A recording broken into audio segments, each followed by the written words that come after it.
Hey guys, Kathy Rankin here with your weekly soaps roundup, and I apologize for the crazy hair, but it's rainy and windy out today, so there was no controlling it. And speaking of having no control, guess what, guys? On The Bold and the Beautiful, after Carter told Zoe it was over, I say, she once again blamed her sister Paris and ordered her to leave town, but Paris was not having it and instead suggested Zoe focus on fixing her own life. Ouch! Leave it to your sister to tell you the cold hard truth.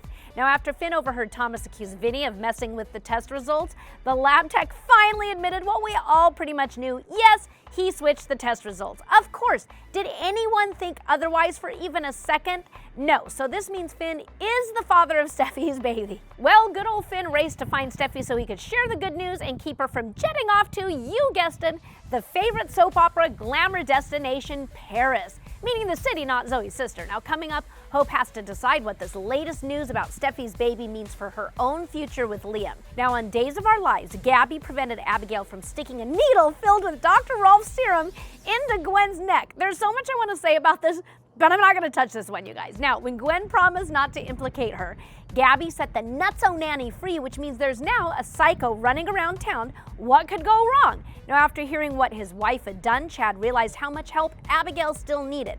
Elsewhere, Evan's attempt to kill Ben was thwarted when Claire got in the way. Now, Ben and Sean came to her rescue, but Sean was shot in the process. Ben then forced Evan to take him to Sierra, and it wasn't a minute too soon as Sierra, in an attempt to break out of her glass cage, instead broke a gas pipe. Good Lord, woman, get it together. Coming up, Xander gets a shock on his wedding day. Well, imagine that.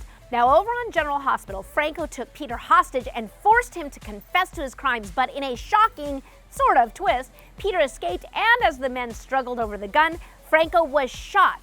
Now, leaving Franco to die, Peter rushed to the hospital and tried convincing Maxie to skip town with him.